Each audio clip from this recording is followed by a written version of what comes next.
Welcome to the show. It is Friday, and I didn't think I had a stream today, but I do. Thanks to our guest letting me know ahead of time. I was telling him we were agreeing on talking. I feel like I'm pretty good at scheduling. I'm pretty on top of things, but I totally forgot I had a stream today. So yesterday, thankfully, Brandon, Mr. Millionaire Moon, reached out, and we're gonna make it happen because he has got a lot of interesting insight. We were talking about a few different topics and some of the stuff that he's been passionate about lately, and then thinking about, especially, and then on PulseChain and PulseX and stuff. And I'm fascinated to talk to him. Actually, I think it'll be a very good conversation. So, everyone, share the link, open up your Twitter, retweet it, tag me, tag the other gentleman, Telegram, everything else. Who we got so far? Alan, what's up, Alan? Yeah, sure. Let's get some more people in here. I think Cabana is just wrapping up too, so I imagine there'll be a lot more people coming in. Of course, Alan's here. Trish, always good to see you, man. I'll address that in a minute once we get Brandon on here. But all right, without further ado, welcome to the show, Brandon. Hey, man, how's it going? Thanks a lot for having me on. So, if you had to choose one, would you choose a million or a moon? Definitely the moon. I think the moon is full of resources, silver, copper. I'm a strong proponent of copper. That's actually one of the reasons why I wanted to come on today. I mean, crypto's great and all, but I've been diversifying heavily into copper. Absolutely. I think copper is the next big thing. And so given the moon's reserves of copper, I think it's true. Yeah. If you go fiat copper, it's copper 2 times out of 3. I'm more of a nickel guy, so I think I'm going to go to the million on this. Everyone unsubscribed. He's a nickel guy, completely untrustworthy moving forward. Never trust nickel. I mean, what if I was telling you I was going to make a gold and silver coin? I would say send back me to 100% so I can buy nickel, and I'll put 20% copper in there just for you.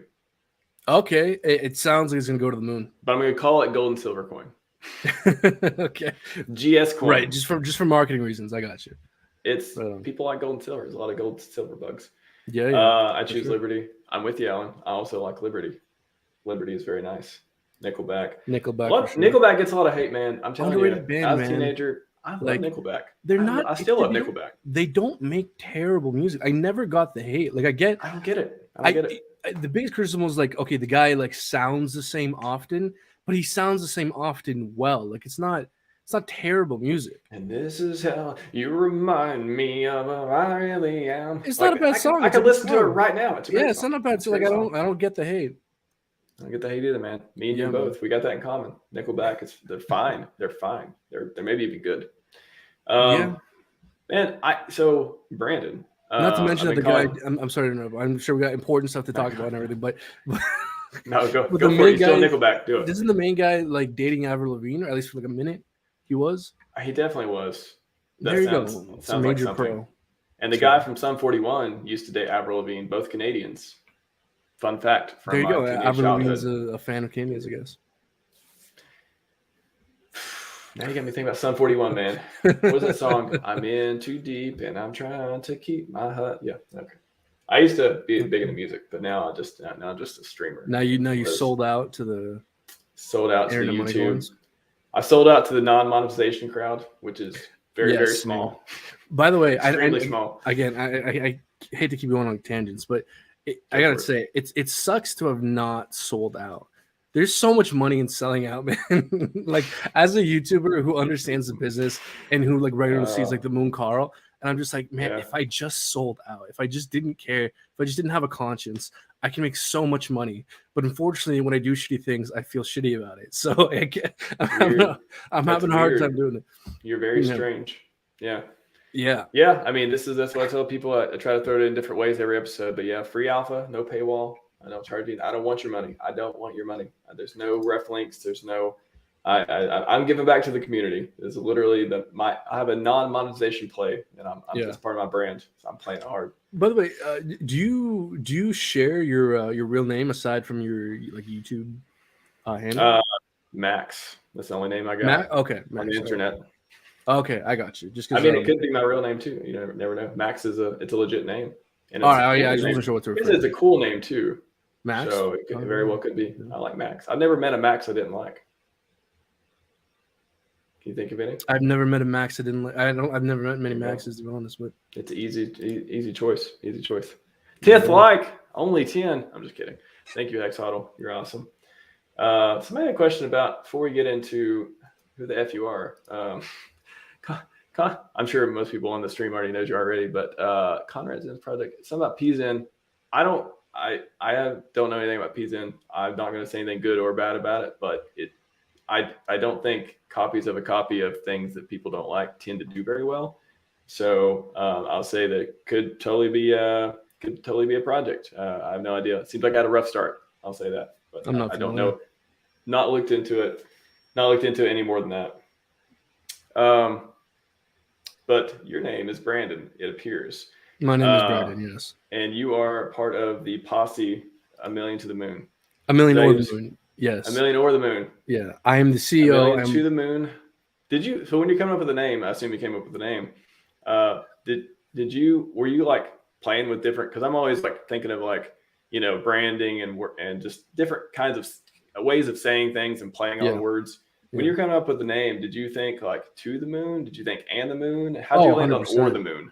Yeah. Just like literally that concept of like it's going to happen or else, Well, it's a good question, because we went through a lot. We did a lot of research, a lot of market research into like just like branding and stuff, and how like companies name their names, and we learned a lot how like it's important to kind of pick something short, something catchy, not too many syllables, and so all that wealth and knowledge we just decided to like throw out the window and name our YouTube channel something very long and difficult to pronounce.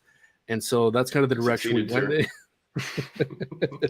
With A Million of the Moon. Guys, no, in all honesty, it just it kind of spoke to why we were entering the crypto space in the first place, which is we're trying to find financial freedom. We're really trying to get there. And while it's all well and good to jug around and stuff, it's fun. But at the end of the day, like I think what we do is serious, and it's important to get it right. And because for me, man, I didn't go to university. I don't have I have skills, but like my point is, if I don't succeed when it comes to investing, I am going to be in a financially difficult place for the rest of my life. So it's very important to get investing right.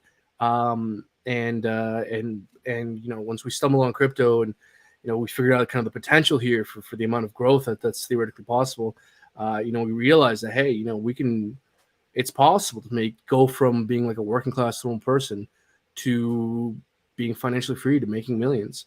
And even though it's possible, it's difficult. We're still trying to get there. I'm personally still trying to get there. And that's kind of where the name came from. Yeah, man. I love everyone loves the story of, going from nothing to something. I mean, that's Richard Carr's story too, right? He was fixing air conditioners and selling car stereo systems. And now he's could be one of the richest men in the world. On paper gains, at least paper gains. Yeah. Especially if you think of like between PulseChain, PulseX, and Hex, if this does the kind of, even if it does conservative growth, like low hundreds of X growth, if you look at those numbers and what RH has, this guy's he's going to be extremely, extremely wealthy, like multi tens of billions more. Is that so? Let's, I want to dig into that for a second, then we'll come back to your backstory, but just on that, so let's say he is the OA. Let's say he controls it, whatever. I don't know if he does or not, but let's say that let's take a leap of faith for a second here. Yeah. Let's just play devil's advocate here. He has all this Hex. If he never but his thing is never selling it, right? So if he never sells so it's unrealized wealth, like it's not. Yeah. Well, it could. I mean, who knows? He may burn it one day, even like after 10 years or something. It just gets to some insane amount where he's like, you know what, Hexicans, you've been here for a while. Boom, you're all billionaires. He could just burn it one day. He could literally send it to some address into this, that doesn't exist, stuff like that. So, but other than the Hex, you think that, just that, ETH and whatever else the OA has control over, and his personal funds, you literally think he could be the richest man in the world, like at some point? On paper, sure, yeah, on paper, because he controls like what? I'm trying to think. There was like $1 billion sacked for PulseX, and he came in and dropped like 18 billion. So like he owns the vast majority for both PulseChain and PulseX.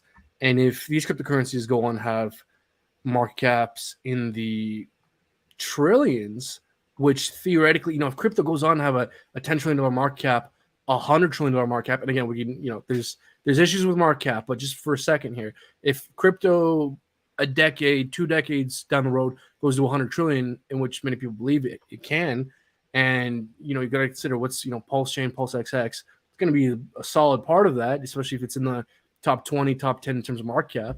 Then yeah, on paper, this motherfucker could be a trillionaire, like hundreds of billion and trillion for sure on paper, right? Yeah. Now, obviously, there's reason to believe that those coins will forever remain liquid, or at least vast majority. But then again, even if you don't consider that, everything that was sacked with PulseChain and PulseX, Richard never has to sell his Hex, his PulseChain, his PulseX. Yeah. There was roughly $2 billion, roughly, I would be wrong, right? But sacked between PulseChain and PulseX. He's fine. He never needs to touch the Hex, touch the PulseChain, touch the PulseX ever. Yeah, it's I could just see him one day, maybe when he starts, I speculate he'll start, the Heart Foundation for longevity and go into that chapter of his life at some point. Maybe he will liquidate $1 billion worth of ETH. Maybe he'll be like Vitalik and dump some ETH in order to turn it into something else. But he ended up in Hex, so that's all good for us. Yeah. Well, cool, man. I didn't want to lose that point. I thought that was pretty interesting to talk about for a sec. But you want to give your introduction, just like where how'd you get into crypto? How'd you find Rich Hart? How'd you get into the community? All this good stuff. Yeah. Okay. So my name is Brandon. I have been a person who has been very interested in not being poor forever for a long time. And so yeah. And so I've been very interested in not being poor. And so, man, I remember ever since I was a teenager in high school, like I used to mess around with stocks. I remember the first stock I ever bought, I had like a garage sale. I sold like everything I ever had. And I had a garage sale, sold it. I had a couple $100. And then I gave it to my dad to buy Microsoft stock. It was at $32. And in retrospect, that was 2014, 2015, around the time. Like we don't have to do it now, but if you just Google when was the last time Microsoft was at $32. I know when it was at $30. Yeah, about 20. Yeah, okay, 2020, 2014, 2015. That's right. Around there. I used to do a lot of stock stuff. Oh, okay. Yeah, there you go. And so, like, I was always interested in business, but unfortunately, I ended up wasting a lot of time looking at the wrong things, like the stock market, for example, because if we kind of look at what Microsoft has done since that time, I ended up selling it at like, I don't know, $80 or something. I forget what it was, but it went from 32 to like 300, which considering like stock market returns, that's amazing. But if I would have put that same amount of time and effort into Bitcoin, oh my God, like Bitcoin was at what, a couple $100 back then. So yeah, 2016, it was in the hundreds. Of some sort. Yeah. And I was doing this 2014, 2015. Right. So, yeah. And so, yeah, I've always just been interested in business and stuff and in finance. And it wasn't until I worked on a wind farm with my a co-founder and my friend here at Amelia the Moon Messin. We were both working on a wind farm. I built the windmills and he was an engineer working there. And I got injured and then they sent me to work in the office.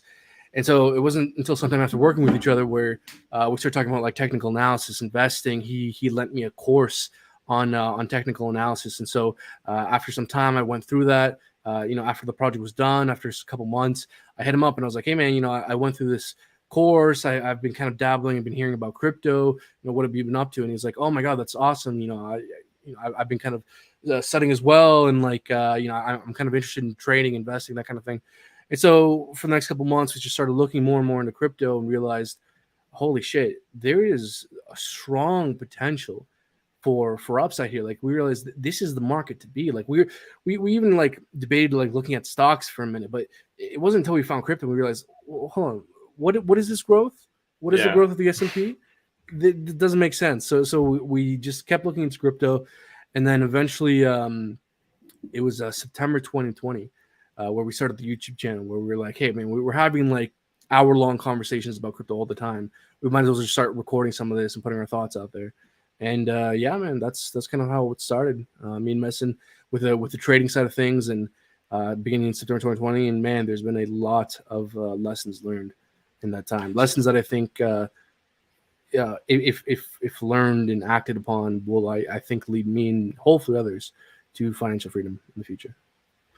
That's what we're here for, man. Everyone wants to own their own. If you don't want to own your own time, what are you doing? Like, take a look at your life and be like, is there a better thing you can do? At least start with owning your own time. Then you can figure out what other cool stuff you want to do. But own your own time. You don't be a wage slave, all that stuff. That's something that's weirdly underrated. I don't know what it is about people. Yeah, man. And also like look, man, I just don't want to do backbreaking work for the rest of my life. Like, I've chosen very difficult career paths. Like, I used to be a soldier in Canada's Army Reserves, and then I went and built windmills. And so, like, thank you for your service, by the way. Thank you.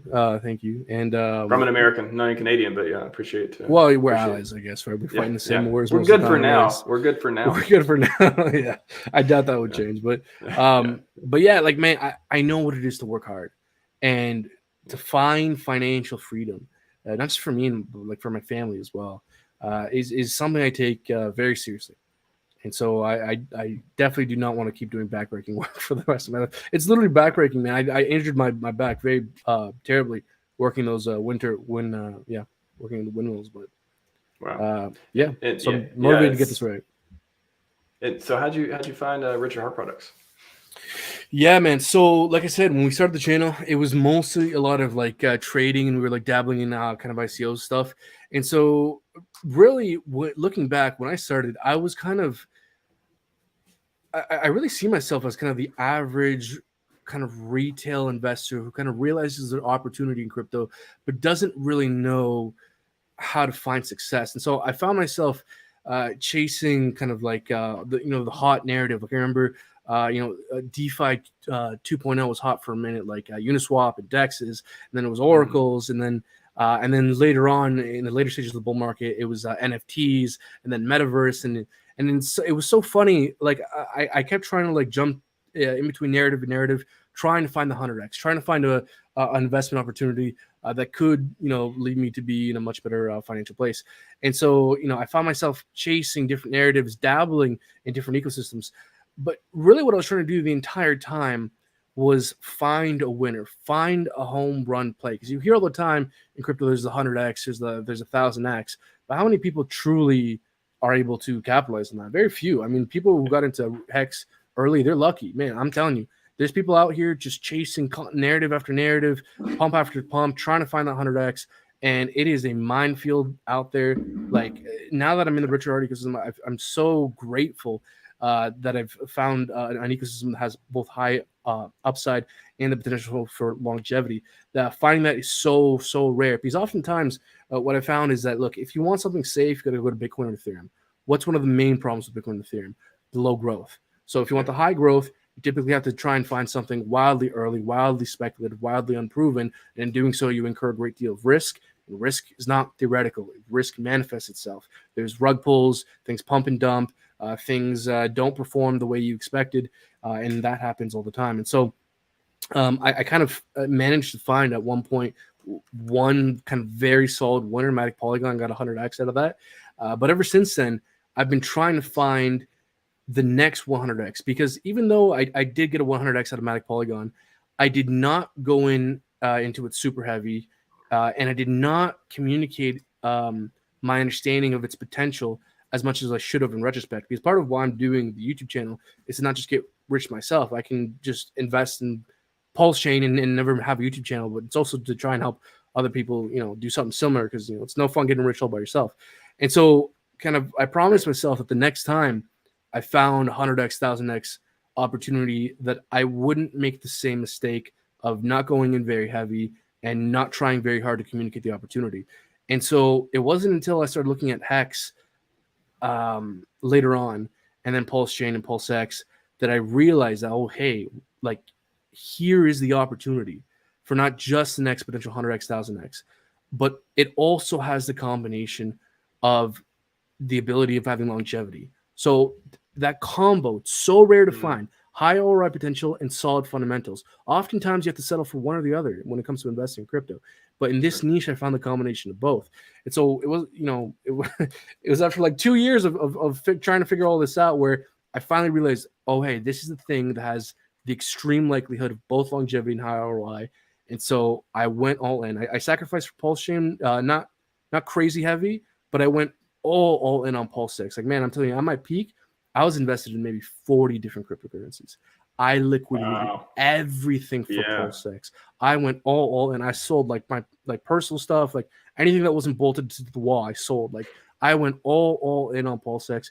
Same thing with Hex. I liquidated a great deal for Hex as well, because I think I found that thing, man. I found my next Polygon, something that's has high ROI potential, but also super solid fundamentals. So I went in heavy, and I'm doing my best to communicate my understanding of the opportunity here. Because I don't know if you've noticed much of my channel, man, and let me know if I'm dragging on too long here. But no, you're good. Like I've been mostly talking about the PulseChain ecosystem the last couple months, last while, and we used to talk about many other cryptocurrencies. And I'm still more than happy to talk about other cryptocurrencies. I think there's interesting technologies out there, but in my opinion, this is such a solid niche that I find it difficult to not focus on this. And so, yeah, man, no, that's kind of been my journey, and I'm happy to be here, man. That's an inspirational story. I'm telling you, like I think it's almost you don't get a lot of these days on stream, especially if people have been around for a while. You don't get a lot of testimonials. You don't get a lot of, you get kind of like, glad to be here. You maybe get like a 30-second like kind of a conversation hug type of thing, but you don't get many. You get many people explaining the way you just did of like, I was looking for something. I was going through a pile of crap everywhere on the internet. And, I did well in one, but I was kind of looking for that long-term play. And I found this ecosystem that was just a no-brainer, right? I was like, yes, all of this makes sense. It all just makes sense. Yeah, but it's actually a little bit even more embarrassing than I'm letting on, because the embarrassing part is I actually heard about Hex around when it first launched, because at the time I was following Token Metrics. I don't know if you're familiar with Token Metrics. It's they do kind of cryptocurrency research, AI driven kind of price predictions and stuff. They're very big. They've been on Bitboy Crypto, a bunch of stuff. I think they're a mixed bag. But point being, Richard Hart was interviewed by them around when Hex was first launching, and I remember following Token Metrics a lot. I respected them. I respected their opinion. Me, being new to the space, I saw them as kind of experts, and I remember them fudding Richard Hart and fudding Hex, and they were saying, think of Hex as a trade, not as an investment. Hey, I wouldn't go into this myself. Hey, this, and they were being wildly dismissive. And so because, I kind of trusted them at the time, and they were being dismissive, I was like, this isn't worth looking at. And it wasn't until wildly later where Hex was, I think, above 8 cents, where I started looking at it again, and I was like, motherfucker.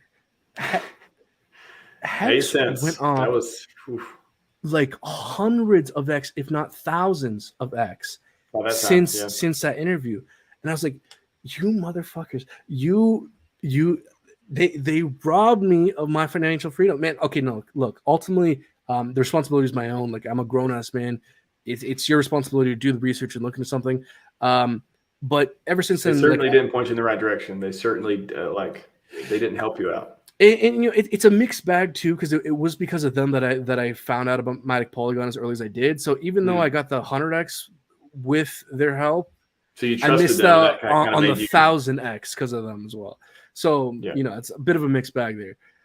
But again, like I've learned a lot of lessons from that, man. Like, it's important to be contrarian. It's important to understand that sometimes people's risk tolerances are to the point where it excludes it excludes things that can have longevity just because they're too different from what they're used to. And I think that's what Hex has fallen into, unfortunately, a lot. But I forgive a lot of people for fudding in the early days. I mean, it sounded like they were nice, actually. They weren't the ones screaming like, this is a scam, blah, blah, blah. At least they, it doesn't sound like they were that crowd. There's a lot of people that were like super aggressively, this is, a horrible, like nowadays, at least when they talk about it, they're like the biggest Ponzi in history. But back then it was just like, this guy's just trying to scam everyone, all this stuff. So it's evolved. The hate is evolved. I mean, you saw did you catch Richard today on Crypto Banter? I did. And I frankly, I love what I saw. He kills every interview, man. Like it's like I had to put out a tweet. I don't do a lot of hater tweets or anything, but I had to put one out today where I was like, I bet every time Richard debates like some haters, like afterwards they just go and cry and they're just like, but he was, he brags so much though, and Hex is the people are gonna stop buying Hex, like all this stuff, and like a therapeutic cry, like, and then why didn't I win? I thought I won. I came in with the best points. No, you're never gonna win. He is always gonna win. He is the winner. Man, those people specifically, and many of the large cryptocurrency influencers need to develop a sense of irony, because what these guys fail to realize, and why I think they're going to end up, why I bet they'll go down in history as looking like fools, is because a lot of their arguments, a lot of their sentiments stem from the exact same place in which Bitcoin critics and Bitcoin futzers were coming from when Bitcoin first came around. Oh, this is an unproven concept. Well, where is its fundamental value? Where are buyers going to come from? There's no regulation. Wait, what about Satoshi? Yeah. And oftentimes, like, these arguments against Hex are just recycled versions of arguments that were used against Bitcoin. And look, I'm not one of these guys that thinks there is no risk with Hex. I just think the risk is tolerable, in my opinion, given the pros. I think the pros outweigh the cons. But I think there are cons. But what was the question? What was the point of it? There was no question. You were just going around. Yeah, no, it was good though. I was going to say that. I mean, it's funny how everyone's like Bitcoin's the best thing since sliced bread, even though there is still someone who has 10% of the supply who could come back anytime and dump all of it and just murder the market. Everyone's like, oh no, he hasn't did it for a long time, so it's never going to happen. Yeah, and that's what I was trying to get at. Which, like, same arguments used against Hex or same arguments used against Bitcoin. Like, do these people not understand that there's whales in Bitcoin as well? And sure, it's not to the same extent of owning 60%. But if Satoshi decides to just transfer all his coins over to Binance and market sell, it's going to be the same goddamn impact as if the OA did the same thing on Uniswap or whatever, right? Like. Yeah. There's whales in Ethereum, there's whales in Chainlink, there's whales in every single cryptocurrency that have the potential of dramatically quickly dumping the price. Now with Hex, sure, there's the potential for that to be done to a greater, quicker extent with the OA, but there's still whales in every system that can dramatically quickly dump the price of all cryptocurrencies, and they don't seem to realize that. No, and everybody who wants to fund a project forgets the idea of benevolent wealth. They forget the idea that some centralization is good if you have certain entities like that. They forget all these things that are so big fundamentals. But Buffo on the beat has a question or a statement. Question and statement. Brandon's been losing sleep and growing gray hairs over the tokenomics of the incentive token. Has he found anything new on the topic? Yeah, I have. And I've been lobbying to discuss this at a greater extent at every public thing I can, because I'm thoroughly surprised that like no one is like talking about this. There's Hex, there's PulseChain, there's PulseX, and there's the incentive token that we know absolutely nothing about. Why is no one up in arms about like understanding what this incentive token is about? Because depending on the dump token, bro, we're just going to dump it. What do we need to know? No, I thoroughly disagree, because depending on how the tokenomics and the fundamentals of that token are structured will greatly vary the degree to which that coin dumps. That coin dumping immediately to zero and not having any volatility, or having a great deal of volatility, will be determined by the tokenomics. And there is great value in that. If this is just a coin that dumps to zero, the rate at which it dumps to zero, or the rate in which there's volatility in between, matters. That affects the value you get from providing liquidity and potential single-sided staking pools. It wouldn't even be a reward then, right? Like, who would want it? Who would want it if all you do is dump it and the value is zero? Who would, like, it's not an incentive. There's no incentive for something like that, right? Right, but let's say you have some kind of halving, you have some kind of deflationary mechanism, whatever. As if you inject some kind of tokenomics to try and stem the constant dumping that we all know is going to happen. Like, my point is, a straight line down and a varied line down is a difference. It's a big deal, because within that volatility, could be the difference between volatility within 20% range, 50% range, 1x, 2x, 5x range. And that is not nothing. That is significant. This is the fourth token of the Richard Heart ecosystem, and we know nothing about the tokenomics. And it also just seems wildly unnecessary to leave this so ambiguous. Is it another? So I think there's two different theories around the incentive token. If I'll just quickly put them out there and see which one that you think it is. So one is it is a token that it is Richard Heart product, whatever it is. I'm not sure he's talked that much about it. Maybe he's waiting to say something more about it. But the other side, the ambiguity is unnecessary. But the other side is, well, maybe it's just a placeholder for a whole community of different coins. Maybe there'll be like, little community coins that, depending on how you stake or what pairs you're putting liquidity up for, you'll get rewarded in these little community tokens that may be worth whatever value. Like it could be more than, it could just not be like one token. It could be 100 different tokens that you just sort of choose to earn in that way. Like, what do you think it is? So there is a token like that. That's called the party token. So right now on testnet, the party token represents projects that will try and provide liquidity on PulseX. That's a whole different token than the incentive token. The reason why I think that the incentive token is so significant is because it will greatly impact the value proposition of providing liquidity. People are dismissing. Like, we all understand this coin's going to dump. But the way that coin dumps matters quite significantly, because there could be a great deal of value in the way in which it dumps. And I think people are way too quick to dismiss that. Like, the volatility in this thing can lead to there being a lot of value or not value, and that will be determined by the tokenomics. And there's also the potential, from what I understand, to be a single-side staking pool for the incentive token. Now that hasn't been confirmed. I may end up being wrong about that, but it is my understanding that is a potential, and so that impacts the value proposition. Why is that a game changer? Like, I don't think a lot of people know that. Why is single-sided staking versus putting liquidity for both pairs? Why would you want one versus the other? What are the trade-offs? Oh, well, like, one is providing liquidity, right? So there's risk when providing liquidity, impermanent loss, smart contract risk.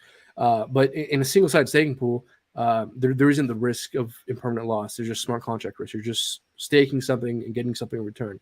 And again, I may end up being wrong about this, but it is my understanding that there may be a single-sided staking pool for the incentive token with PulseX. So therefore, the value proposition of PulseX and providing liquidity is impacted by how this token is structured. And again, we all understand this is a dump coin, right? But depending on how it's structured, if there's a halving, if there's some kind of deflationary, some kind of fancy tokenomics, that will affect the rate and how it dumps and the volatility. And that's not nothing. Like, there could be massive value on that. Like, it could be the difference between, for some stakers, making $1,000 a month, $10,000 a month. Like, it's not nothing. I don't know why everyone's so quick to dismiss the potential value of the incentive token. Got a comment here too from Wi-Fi. Can you see the comments, by the way? Yeah. Throw them up. Okay, the incentive token is used for voting in DAO. And then another one about, if you don't want to sell it, you can't. So you don't want to sell it, you can't vote about who earns incentives from the liquidity pairs and what pairs. What do you think about that? So you don't want to sell it, you can't vote about who earns. Because it's used for, because they said it's used for voting in the DAO. I don't believe it is. I believe PulseX is what's used for voting in the DAO. I don't think the incentive token. That is my understanding. I could be wrong, but I think it's just PulseX that's used for voting in the DAO. Okay. He's very active in chat. I'm sure he will provide more information if he wants to continue the conversation with it. But yeah, so what do you like? What are the things? I mean, have you covered it then, like, as far as incentive token, like what people aren't talking about as far as like what to be excited about that? Look, again, like, here's my thing. Like, I understand in one sense why everyone is disinterested in this, because we all understand that this is a coin that will be dumped. It's an incentive token. There's a lot of reason to think there's going to be more sell pressure than buy pressure. So I guess it's understandable why people aren't focusing on it. But my whole thing is, hey, this is the fourth token of the Richard Heart ecosystem that we know nothing about its tokenomics, and that just seems kind of wildly unnecessary, this ambiguity. Like, why are we here guessing about like what could happen when literally instead of Richard Hart talking about his dick size and his new thing, it could just take 30 seconds to be like, hey man, there's going to be a halving and a deflationary thing, and then we won't have to have this conversation.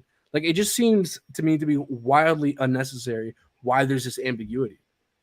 And again, it affects the value proposition of providing liquidity and potentially the value proposition of holding PulseX if there is that single side staking pool for PulseX. So fourth token, and then it seems like the biggest unknown part of the ecosystem. And then the fifth token would be the wallet whenever it comes out, PLSW. I guess so. Yeah. 5 RH tokens. Yeah, it is interesting. I wonder why he doesn't talk. I think maybe on a, not on the recent streams, he hasn't talked about it because he's on Fresh and Fit. He's on all these places where you're not really talking technical stuff. But he's back at the throne now. I saw him today. He's back at the throne. So yeah, if next time he has a live stream, I wonder if he will address that. And I don't know. I hope so. It is strange. I bring this up to everyone I can because it just seems to me like this is still like, what are the unknowns of this ecosystem? Like I guess some PulseChain stuff, but to me the biggest unknown part of this ecosystem is the incentive token. We know absolutely nothing about it. It affects the value proposition of providing liquidity and holding PulseX potentially, and so that seems to me like something that ought to be addressed. It would be nice. Incentive token, third-party token.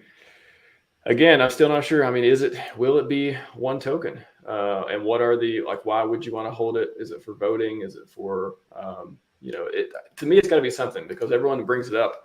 It's, even Blue Bum said a second ago that maybe he doesn't talk about it because it's not important.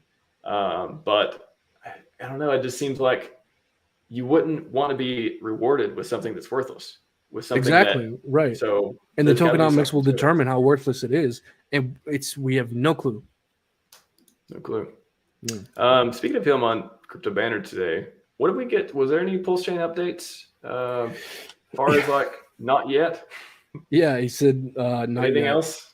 Anything good? Yeah, no. He said what is it? Software is hard. He has 14 devs. I think that was the biggest update. We have 14 devs. Yeah, I feel like I've heard 14 to 16 before. Those numbers floated around. Is that even correct? Like he says 14 devs, he could be saying 14, main devs, and he maybe has 4 to 6 contractors working on stuff. I'm not sure, but it was even worse than that because he also brought up the fact that it takes months to get a software developer up to date before they can start being useful. So I'm like, God damn. Because I don't know if you heard, but back when he first started this thing, he wasn't talking about having 3-4 devs. Now he's saying he has 14. How recent was that? Was that 14 as of 6 months ago and now they're useful? Or is it 14 is last month and it's going to take 3 months for these guys to get caught up kind of thing, Yeah, I don't know. I think a lot of the things he says are just kind of off the cuff of just I don't think he really wants to talk about the timeline as much because he doesn't have anything new to say. Does it even matter? I know it matters to some people. They're mad. They sacrifice it. They'll get liquidity before then. But to me anymore, after mid-May, I was just like, I don't care anymore. It comes when it comes. You got Maximus, you got Hedron, you got all these other cool projects coming up. All these nice, solid, shiny objects within the ecosystem to keep me busy. So it's I'm not. People say, "Oh, it's a bear market. I'm bored." I ain't bored. I've been bored this whole bear market. I've been accumulate dry powder. There you go. Dry powder. Do you have enough Hex? Do you have enough PulseChain? Do you have enough PulseX? Accumulate dry powder. Again, what sucks to wait. It's just an opportunity to accumulate more dry powder. More dry powder. More. Man, there's a lot of good. Somebody had a question about Hedron. I'll get to in a second too. Hex 19. RH founders get rich, get in early, stay long, get in. There you go. By the way, what up, Motley? Shout out to Motley. Yeah. I saw Motley a second ago on Cabana's stream. Appreciate you coming in here, man. Appreciate the compliments as well, of course. Hope to have you on stream someday too. And if you're going to be in Vegas, yeah, definitely want to hang out. You going to be in Vegas, by the way? No, man. My whole thing is again, because I personally have not reached financial freedom. I want every spare penny possible to throw at the PulseChain ecosystem. And so, that's Won't be there this year. I'll probably be there next year. Next year, okay. Yeah. Maybe Pulse gonna be launched by then. You'll show up. Yeah, yeah. Hopefully. Could you imagine if it's like 2 years? I was talking to Cabana let's see, on Wednesday. Yeah, today's Friday. Talking to Cabana on Wednesday, and I asked him like, what would be the when like what date is it? If it's December 2023, are you still going to be like, it's coming, guys, it's coming. Don't worry about it. Or are you going to be like, Richard, please give us good information, please? Yeah, give us at that point, there's hey, 4 more weeks. Hey, my devs don't know. It's gonna get a little tired at some point. Yeah, I have 18 devs now. Oh my god. I don't care how many devs you got. Just please launch. Okay, I would be. I feel like I try not to have an emotional response to pretty much everything in my life, just to make things better and keep my inner peace, all this stuff. But if it's 14 months, 16 months from now, and we haven't launched, yeah, RHMax may be getting a little shaky at that point, but it's not going to happen. Imaginary horrible, not going to happen. You don't have to worry about it. You know what, too? To be fair to Richard, I feel like these guys don't know how to ask the question. Like, for example, I feel like the best way to ask the question would be, do you think it is likelier than not that we launch before the end of the year? That way you can be like, before the end of the year, a couple months, is it a greater than 50% chance? Like, I don't know. It just gives them some more wiggle room. So, like, I don't know. I feel like there's a way to kind of nudge a little bit more information out of them. You just got to kind of push. I made the mistake of saying Richard said 2023 the other day, and I got heavily corrected by a lot of people in the comments. And I'm like, I just heard him say next year so many times. I think I try to be super accurate with all the information I put out there, of course. So this is the first time where I was like, maybe I didn't hear it. Maybe I've heard him say insinuate next year and say next year in so many different contexts that I just thought I heard him say 2023. So I had to correct it. Oh, he hinted 2023. But anyway, I was just like, I mean, okay, that was a technical misfire, but like, who cares? It probably will be. Like, what does it matter? What does it matter? Yeah. It's probably going to be 2023. So like, if you think about it being 2023, you're not going to be really mad every month that goes by it doesn't launch, unless we're past 2023. Then you can start your cycle over. But at least you'll give yourself some peace until then. So I'd rather have the peace instead of just sitting around. Oh my God, where's my free tokens? Like, I know. I think everyone sacked big. Everyone sacked all they had, and then they were sacking up to the last. God, are people still sacking for PulseX? Probably. I don't know. Could you imagine the poor souls still sacking for PulseChain? People buying I had a 10,000 X premium at this point. Please consider not sending any more tokens to that to the SAC address. That doesn't seem like a good deal. Not a good deal at all.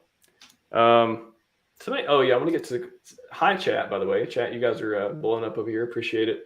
Wanted to scroll up for a second, get a couple of your questions before we move on. If you haven't shared the link, everyone like and subscribe, share the link, click buttons, say things, say anything. Even if it's hate crimes, just say whatever because YouTube likes it. I'm kidding. Don't do that. Hate crimes. I'm not going to debate whether hate crimes exist or not. I'm just going to go with the spirit of your question that you were joking.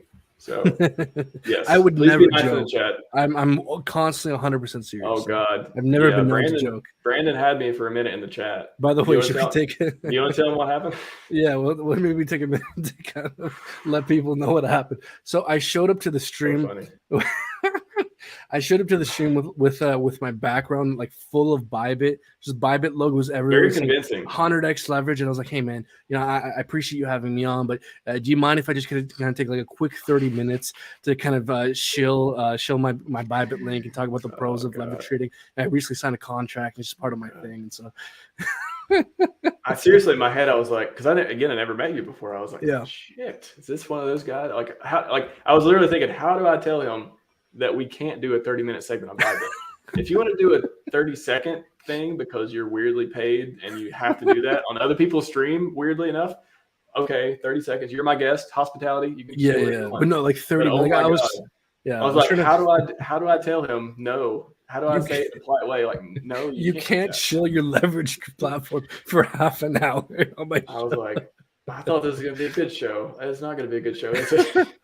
Like, you're constantly trying to get me to move on while I'm like, hey, leverage is straight. And then you started laughing. I was like, oh, is he crazy too? Oh, God. Who is this guy? And then you told me the joke, and I was like, all right, couple gray hairs, but I'm all right. Yeah, that was you got me, man. He got me. Hedron price in 2 years prediction. You want to take that, Brandon? Assuming you know what Hedron is and prefer to talk about it again. What is crypto? What is crypto? What is crypto? How do trade exchange? Look, I honestly don't know what to think about Hadron. My whole thing with Hadron is that, like, for me, since like I'm fully staked out, like I'm usually like 100% staked out, except recently where I've been accumulating dry powder for the Maximus pools. For me, it's like Hadron. I'm gonna get it for free anyways. Like I don't need to worry about it. Like Hadron for me, I just think I'm gonna accumulate, stake until the next bull run 2025. And so even though it's super interesting, to be all honest with you, I haven't been like catching up with what's going on with like Kosa, what's going on with the WhatsApp NFT. Like I'm kind of tangentially aware of what's going on, but I'm not aware of the specifics. Just because my thing is like I'm just holding and staking this thing till 2025 anyways. I'm very aware of Hedron and Icosa and WhatsApp, and I will say that if Hex is good in the next 2 years, if you're staking all the things, you have the NFTs, and you feel like burning them at some point. I don't know. A lot of people say the WhatsApp NFTs are kind of hold forever stuff, which to most people means 3 months, 3 to 6 months. But if you're like, I think there's going to be some good stuff coming out of there for especially staking. I think all the new staking pools, Maximus staking pools with Team, the perpetuals, all this stuff it's not geared. So, okay, I'll say Hedron, Icosa, a lot of people are excited for that. The 10,000X crowd are excited for that, okay? They don't know what to think about Maximus and Team and perpetuals. They're just like, I don't get it. Where's my 10,000X? And I understandably, because that premise is not really inherent in the whole thing, except for Team. When I was talking to Dipcatcher, he was like, okay, if any of the tokens will do 10,000X, it would be Team, if any of them actually do that.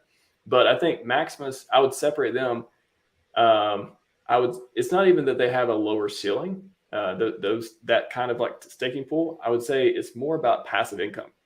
I think that sub ecosystem is more about you're already retired. You want to live on passive income, and those staking pools are more of like this, like kind of guaranteed, stable.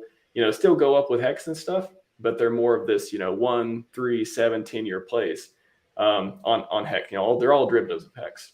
Where I would say Hedron and Icosa and the WhatsApp NFTs, they're going to be more volatility. You can mint them. There's going to be burning. You have the mystery box for Maximus, which is basically analogous to the Hedron deployer address, aka war chest, aka whenever you made a WhatsApp NFT, you sent coins to it, and now you have no expectations. So there's a lot of things going on, and I've been deep into it the last few weeks, interviewing people and going into it myself. So I'm bullish on all those projects. I love solid derivatives of Hex. I love things that have positive price feedback loops for the blue chips, for the RH blue chips. And I would just say that Maximus, that ecosystem is more for, hey, I'm financially free, or I'm pretty close, or I just want passive income. I want to quit my job, whatever. I want passive income. Those staking pools are for that. And I would say Hedron, Icosa, WhatsApp are more speculative plays that have a whole bunch of like interesting game theory. And yeah, they can 10,000X, but also, you got the downside volatility risk as well, where it's a little different in the staking pools for Maximus. Yeah. I think I have a bit of a unique perspective on the Maximus pools in the DAO there, because for me, I actually think there's extreme opportunity specifically with the trio pool, and I've been kind of making this case including in some of my videos, and I've been tweeting a bit about it, because if one is willing to participate in a bit of risk taking and a bit of attempting to time the market, I don't suggest this as a kind of strategy for other people, but I express this as something that I'm willing to do because I think I can do it. I think the trio pool specifically is a far superior option over the base pool, Desi pool, Lucky pool, even the Maxi pool.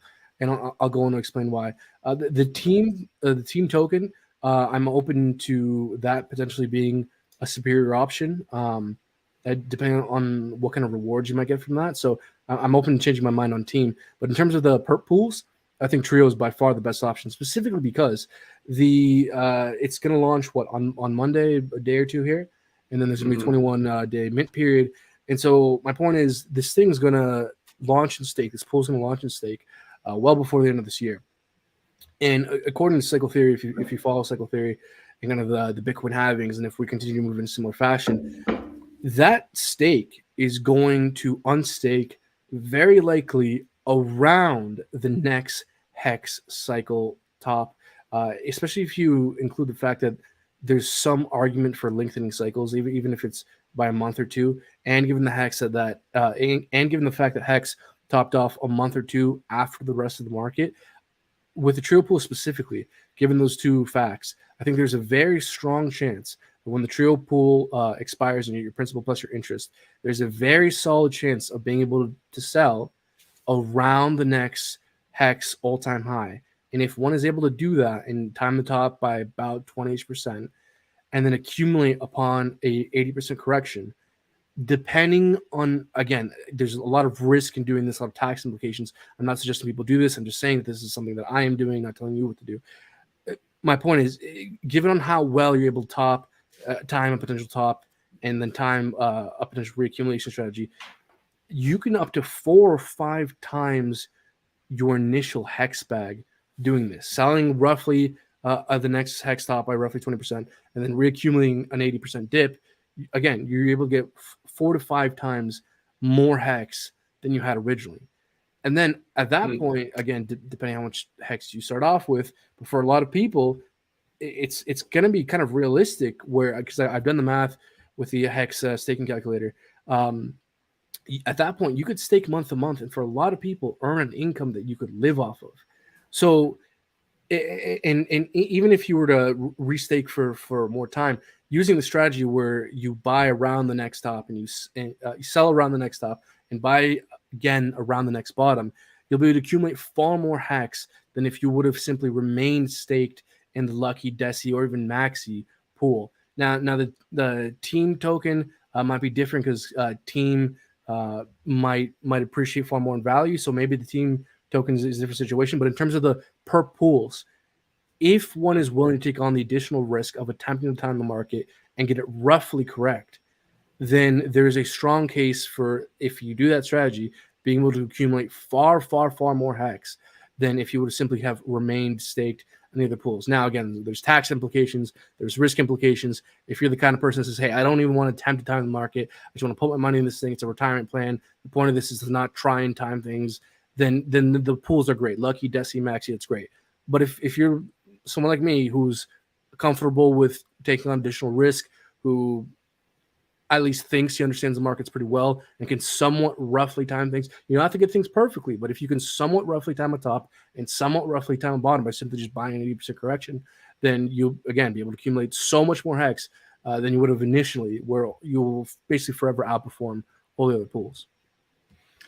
Yep, if you're in the 1% of people who can get the timing right. I've never had much luck myself, but yeah, and you said sell hex, so we're definitely about to get rug pulled. Sell hex to then buy it all back. And yeah, I mean, the point is to get more hex. Yeah, yeah, sure. That's how I plan on retiring. So got a good comment from Johnny Chaos. Not going to break even at 3 months with Wata. Yeah, that's a good point.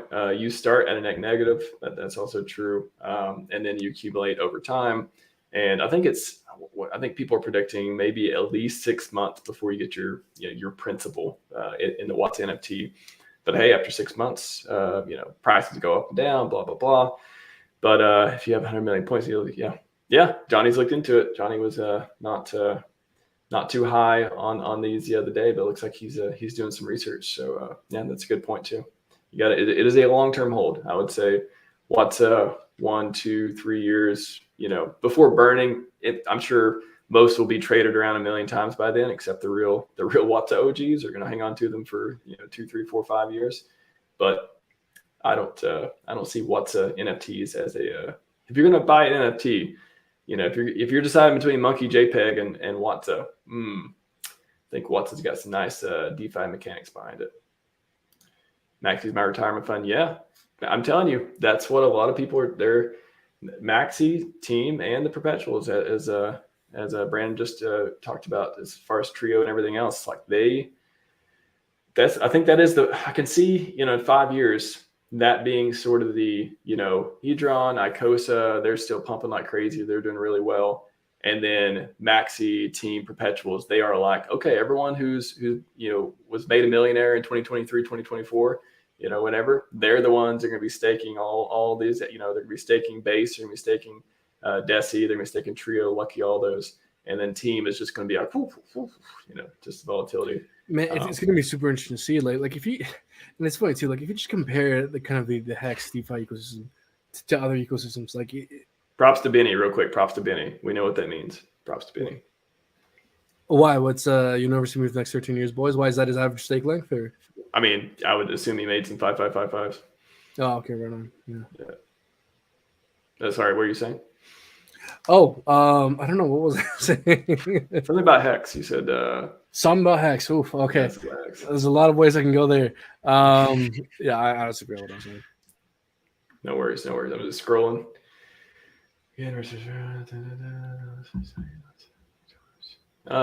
Chat is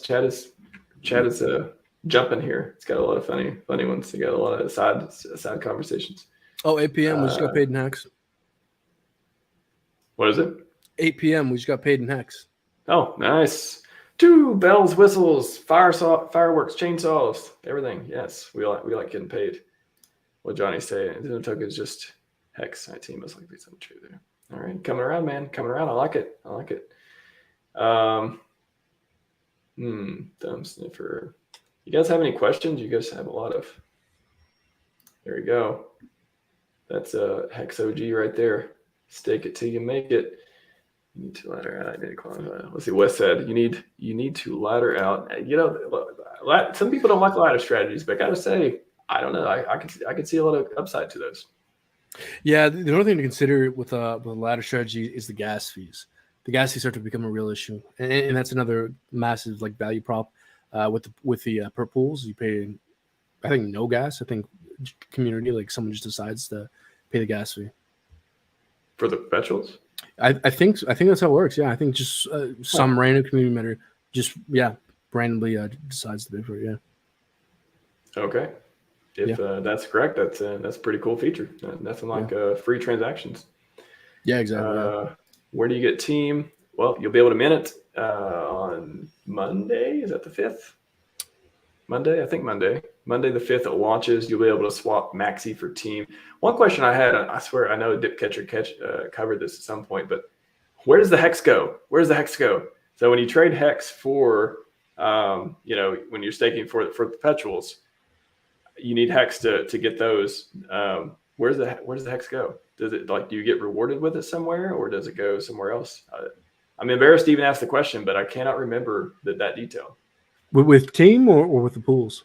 So with Team, you get Team by swapping Maxi for Team, right? Right. Yeah. For the perpetuals, from what I understand, you need Hex to get the perpetuals. I assume you mint perpetuals, whatever staking pool it is. You put use Hex to mint those and get those back. It's a 1-to-1. Yeah. Yeah. So that goes into a contract, I guess. It goes into an address, and I just don't know if that's used in payout. I'm sure whatever way, it's a totally good way to do it. I just cannot remember where the Hex goes. Where's it going? I'm sure it's totally legit though. Yeah, I'm not sure. Yeah, I could have talked to Dipcatcher for like 4 hours the other day. I had an appointment, so I had to cut it off an hour and a half. But man, he's a smart guy. Yeah, and they've been live streaming a lot too. I love how they stream their like working on the website, like working on it, they live stream it all. Yeah, he's been live streaming a lot. He's been him and Gold Key both have been like just killing it. My 3 favorite founders in the community: Alex from Hedron, Gold Key, and Dipcatcher. Like they are creating products that are going to last. Yeah, they create products that are going to be around with Hex. They're not creating like a 2-year pump and dump stuff. They you can see from the code, and they don't reward themselves either. Like there's no pre-mine. They don't get anything out of this. All they get is how much Hex they have, or how much Maxi they got because of giving Hex or whatever it is. They get it just like everyone else has. Like they have the same opportunity. So I really respect them for that. Yeah, no, absolutely. Yeah. Again, just scrolling before we go on. Appreciate it, chat. Share the link on all the telegrams if you like the telegrams. you want to talk about TA too. Like what is the like some of the most important things that not a lot of people know about in TA that like people can really use to do better when they're trading. If you're going to trade, what's something good to know about TA? Yeah, so look, man, like I mentioned at the beginning of the stream, I started off with a technical analysis trading background, and then kind of just moved into long-term investing because the ROI is better, lower risk, higher ROI. But with that being said, I don't want to throw out the baby with the bathwater. Like there's still some lessons, some good, useful things I've learned from kind of my TA trading side of things. And one of the most important things I've learned that I think can be somewhat easily communicated, I guess we're going to find out, that's useful to the most amount of people is understanding the market cycle. And so cryptocurrency moves in a cyclical fashion because of the Bitcoin halvings. And, even though there's arguments that Bitcoin's influence on the rest of the market will continue to diminish over time, I make the argument that it's likely to be a gradual process, which therefore is why it's still important to follow Bitcoin, understand Bitcoin, because even though it may have a diminishing effect, it's not going to be gradual. And so what I have found is that, how do you know when to take profits? People talk about laddering in, people talk about laddering out. But in my opinion, there is a way to understand overbought regions, oversold regions.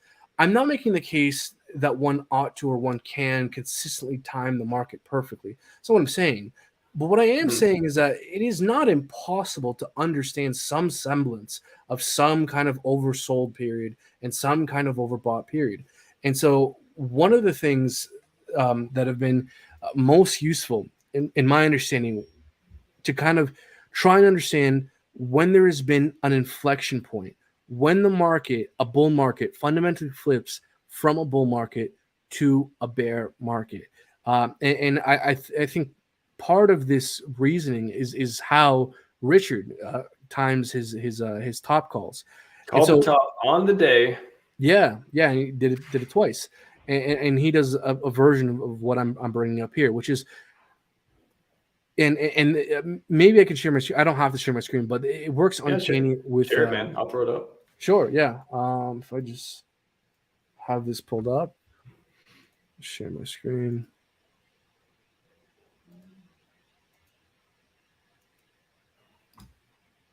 Yeah, let me know if you guys can see this. Yeah. So right here, we're looking at 2017 Bitcoin and 2018 Bitcoin.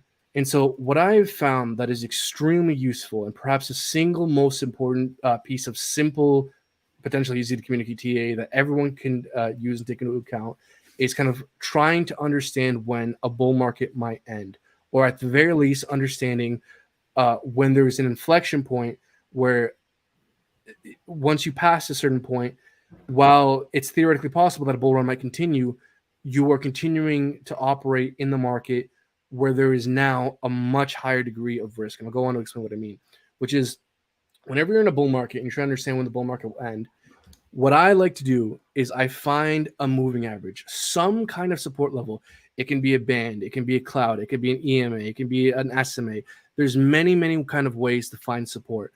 What I have found works extremely well, specifically for Bitcoin and Hex, is the 50-day simple moving average, this white line here. And what I like to do is find a support level, moving average, that holds as support at least once throughout the bull market. And then once we break that support level and get several daily closes below it, it marks the end of the bull market, or at the very least, what it marks is that if you continue in the market, you're continuing to operate in that market with now a much, much higher degree of risk that the bull market is weakening and ending. So we can see here in 2017, we pumped, we dumped, we found support.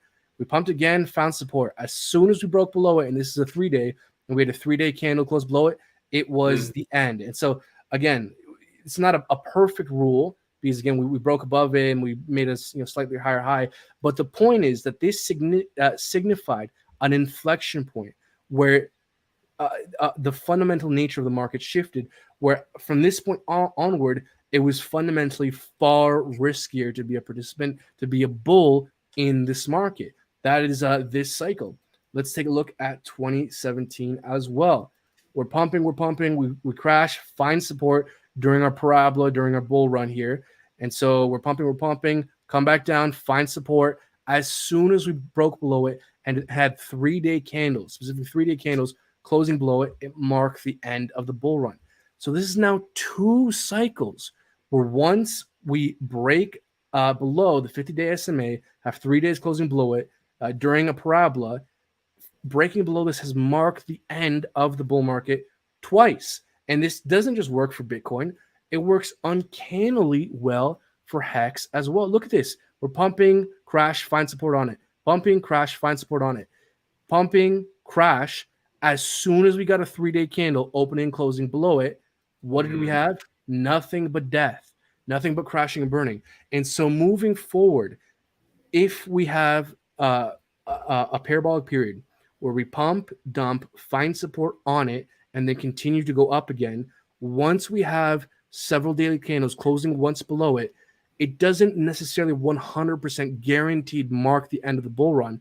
But what it does do is it is a marker, a flag that marks a point in which participating as a bull further in the market, the risk has greatly increased. So, like again, in this case with Bitcoin, we broke below and eventually made a higher high. So it wasn't a guarantee that the bear market was here, but we could see that it was pretty much a bear market. We didn't go on to sustain new all-time highs. The risk was far greater participating in this market. Same thing with Hex. Look at support, 3-day below, death, burning. And you can do this not just with the 50-day SMA. You can do this with some band, whatever it might be. But the point is, this kind of strategy helps you understand, at the very least, when it becomes far riskier to continue to be a participant in the market. Find some kind of support band, moving average, cloud, whatever it might be, that held that support at least once during the parabola. And then once it breaks below it and gets several daily candles closing below it, that's your marker that, hey, it's probably time to get out of the market.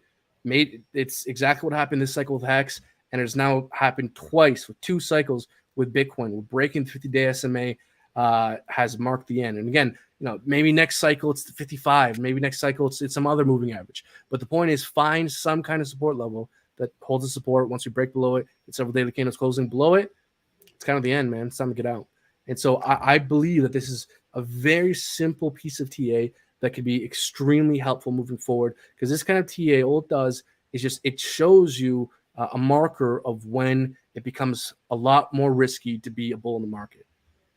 So that's going from bull to bear. What about going from bear to bull? Like, what kind of do we have anything to kind of look up on that for current data, or is this something we look at for past data?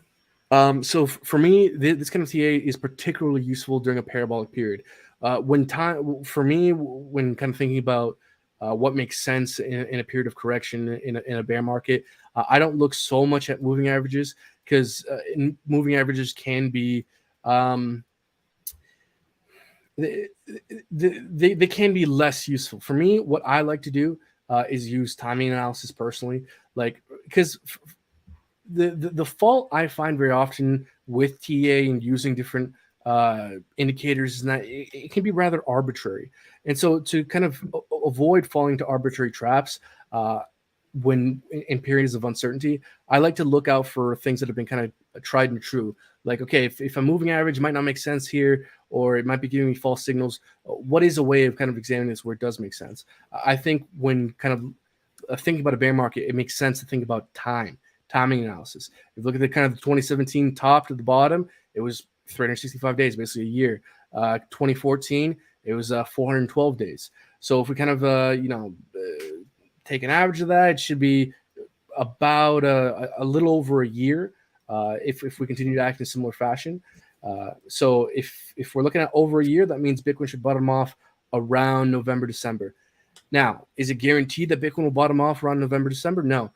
But what I think November, December does mean is at that point, it starts to become less risky to be a bull in the market, given how Bitcoin has historically behaved. So does that make sense, or should I clarify that more? Yeah, no, I think just a lot of times when people are looking at the charts, especially, they can see the lines, they can see the moves up and down, the green and red, but they don't quite know, other than indicators, they don't quite know how to see the patterns that are going to lead them to, actually getting something out of it, on how to make a move or otherwise. Again, I prefer to stake and have peace of mind rather than trading, but there's a lot, it's easier said than done. A lot of people will definitely want to know what should I do? There's always like that in the back of your mind. What should I make a move or shouldn't I? But if my thing is just to kick back a little bit here, like my whole thing with this is like, when do you know when to ever sell your hex? Sure, you can just kind of DCA your way out, ladder your way out. But for me, this is like a once in every 4 years kind of thing. So is that really trading if you're just making one sell every 4 years? Like for me, like this is useful because 4 years from now, when Hex loses this same moving average or similar moving average, I'm going to sell. I'm going to take profits. And so, this is like a 4-year thing. So once in a 4-year trade, really a trade? I don't know. That's a good, technically it is a trade, but well, good point too on the selling it. So, I think a lot of people I'm going to sell, I'll sell Hex when it gets to $1, whatever it is. Yeah. And then that's just a market sell, right? Yeah. No, it's like the ladder you talked about. Everyone says, okay, I want a ladder stake, but how would you do a ladder sell? Like, what would that, and are you able to tell something like that's happening on a massive level with a chart like this? Like, where do you need to how can you see these type of things? Yeah. So the thing is, like, these periods here of consolidation, this is all selling, this is all weakness. But the hard part of a bull market is you always have these periods of run up and then sell off, run up and then sell off. And so the tricky part is knowing exactly which sell off is the final sell off, or is this just, one more consolidation period before the next run up and the next consolidation period and then the next run up, next consolidation period. And so with TA, what you're trying to determine is this just a pit stop before the next leg up, or is this the actual top? And so for me, I'm interested in kind of maximizing my returns. And so I think it is useful to attempt to know when you could be selling near a top. And this strategy specifically, where you find a moving average that holds support at the beginning of the bull market, once you lose it by having several daily candles closing below it, I think while this is not a perfect strategy and doesn't guarantee that you're selling a top, what it does do is that if you sell if you kind of sold this candle or sold over here, what it does do is gives you a greater likelihood that you are selling near a cycle top. And so again, people may say, "Hey, that's unnecessary. Or, this is a great deal of risk." And again, like this kind of strategy, this is for someone who, like me, has a TA background, is actively willing to incur greater risk and incur the risk of attempting to time the market. This is not something I think that everyone should do. Like people are not just sitting in front of their screens trying to figure out what lines mean and reading the tea leaves. Like, most normal people ladder in when you've done well enough, ladder out. That's probably a useful strategy. But for someone like me who looks at the charts and follows crypto and has an understanding of TA, I think there's ways to understand when you are likelier than not near a cycle top, and this is one example of the ways. Is that something? So if you think about, how long have you been doing TA? How many years? 3. Okay. If you could, go back and say, okay, let's say you knew about Hex, you could buy it, way before 8 cents, stuff like that, and just stake it for three years, let's say. Would you change it? Like, if you go back and buy it super cheap, under a penny, blah blah blah, stake it for 3 years versus do the trades whenever, I'm not saying you're day trading, but I'm saying like doing the TA, making the trades you see necessary over the last 3 years. Which one would you do if you had the choice? So absolutely. If I had known what Hex was when around Hex first came out, I would have liquidated everything, gone into Hex, and just staked it. Absolutely. My only thing is, like, again, I'm trying to, like, I've changed into just a long-term investor, because look, I'm not arguing for long-term or for trading here or anything. For me, it's just like I'm trying to think back to my TA background and what was useful. And for me, what was useful was understanding how certain tools can give you an understanding of what's more and less likely. And this specific strategy gives you an understanding of when the market can likely reach its cycle top. And that's useful because it's great to buy an asset like Hex, but great, you bought a winning asset, but you should take profits. How do you know when to take profits? Again, you could just ladder your way out, and that's fine every like 2x, whatever it is. But for me, this is a helpful, useful strategy for kind of knowing roughly when a top might be. And so that's kind of how that's kind of how I take what I think is useful from kind of my TA background and kind of incorporate it into my new strategy of kind of long-term investing, long-term holding. Like for me, this isn't something I'm going to implement until late 2025. Implement like for example, yeah, like when am I going to sell my Hex? Like for example, me, I don't plan on selling any Hex.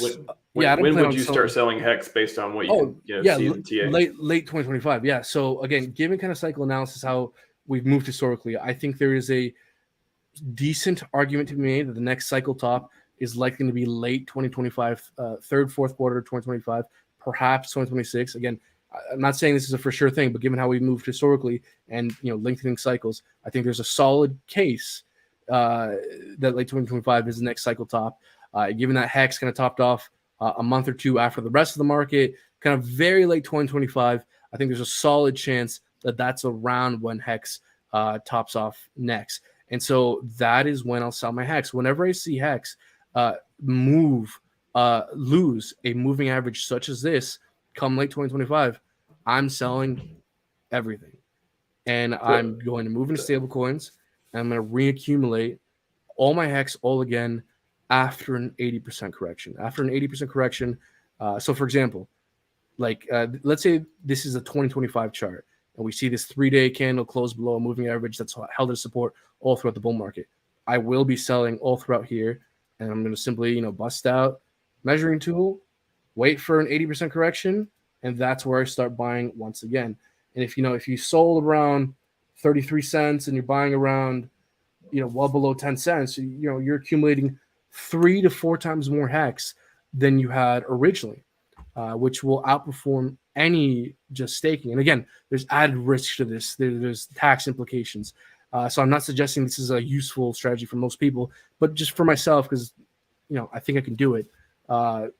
Given this strategy, come 2026, if I can even pull this off roughly, I will be able to myself retire probably for the rest of my life come 2026, implementing the strategy where if I do this, I can double, triple, quadruple, quintuple my bag. And how would you set up your, or just give an example, someone who is going to do the same plan, 2025, you think that's the top of the next cycle. Again, you want to take profits in Hex. How would you set up your staking? Like, would you still be staking for 1 year, 2 years out on ladders, or would you keep part of the liquid, all of the liquid? Like, how would you set that up? So personally, myself, I currently have an average stake length of 10.5 years. So I do have my ladder in place. And recently, I've been accumulating a bunch of liquid Hex. I recently made a pretty big purchase under 5 cents in order to participate specifically in the trio pool. And so when the trio pool launches, I'm going to put all my liquid Hex into that.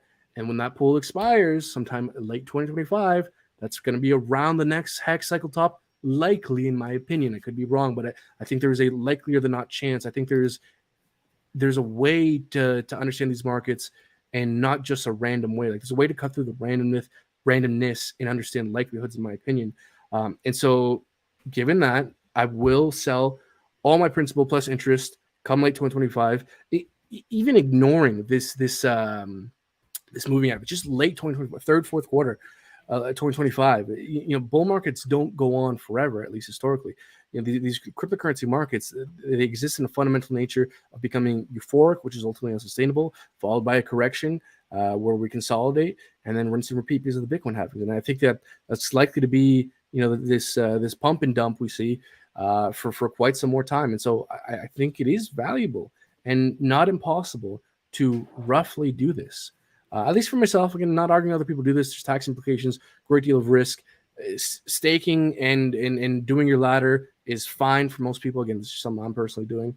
That trio pool, sell late 2025, just wait for an 80% correction, reaccumulate. I'll be able to, depending on how well I can time the market. I mean, Hex had a 95% dip.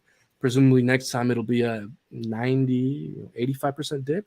So if I just start buying, the next 80% dip, 85, 90, then 95, I'll, increase my bag by 5, 6, 7 times, depending on how well I can time the top and the bottom.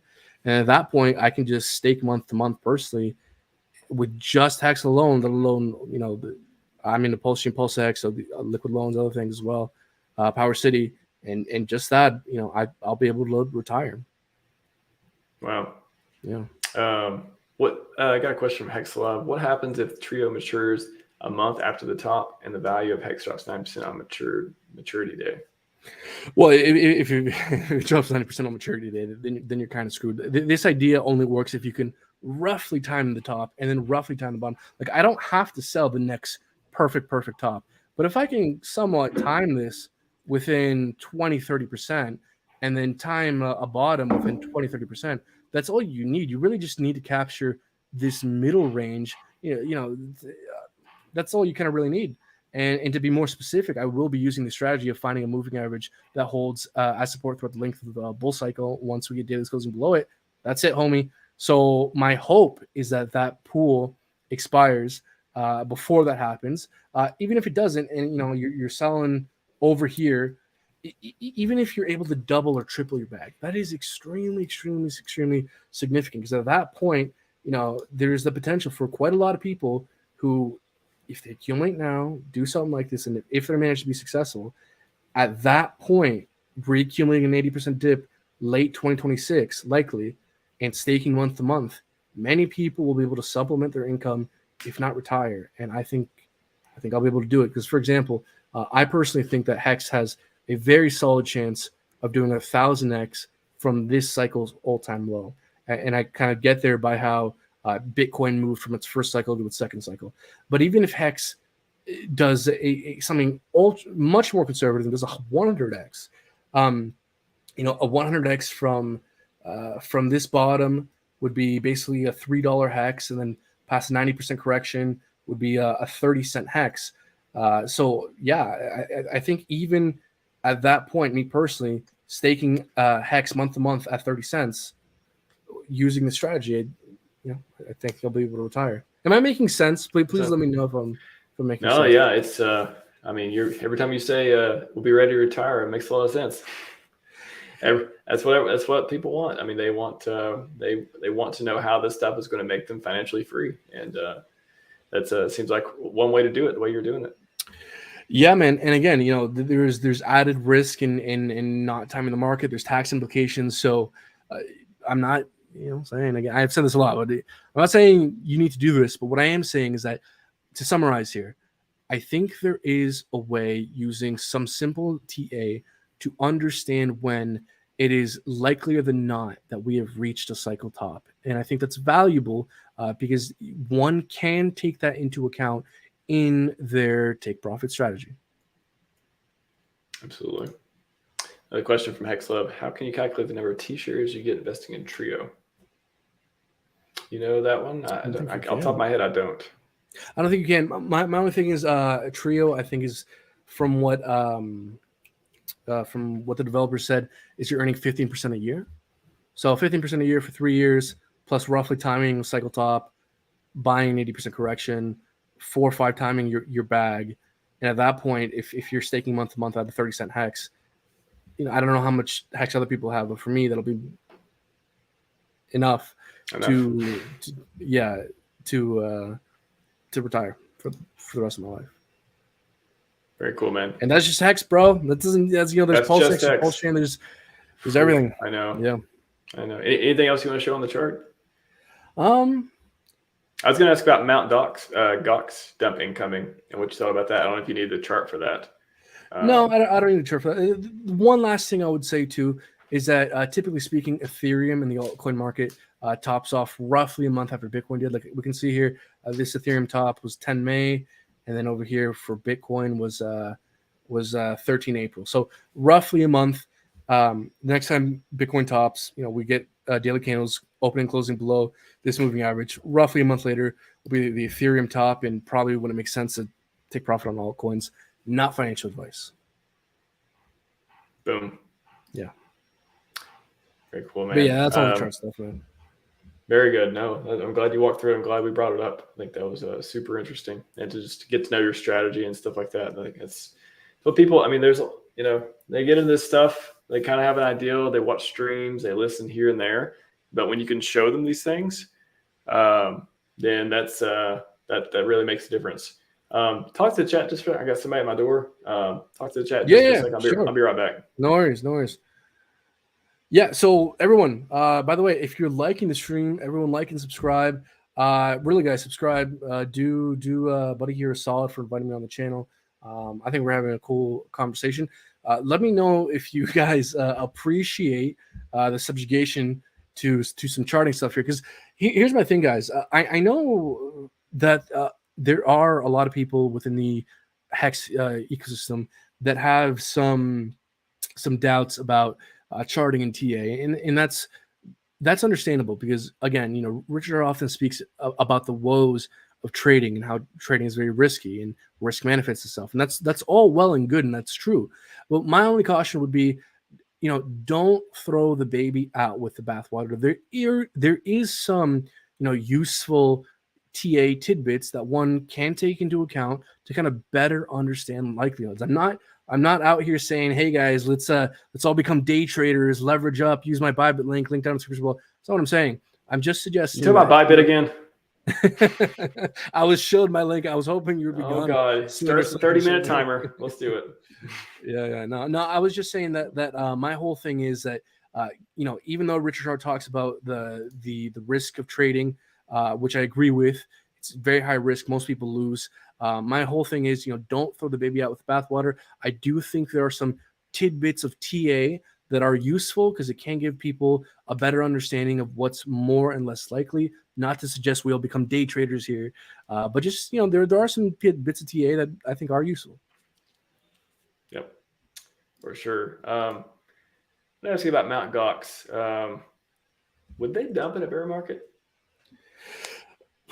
I think so, man. Because how long have they been holding their coins for? What was it? But why would you dump in a bear market if you're a non-pleb investor? It seems like if I'm getting I'm just putting myself in their shoes. If I've been waiting 10 years, whatever, unless I'm super broke and I just need a ton of money right now, maybe they are. I don't know. But for me, it's like I look at chart, I see chart down real bad. I think I may wait till chart go up. I think I would sell. Your problem is you're thinking logically. That's your problem. I mean, why are people selling right now?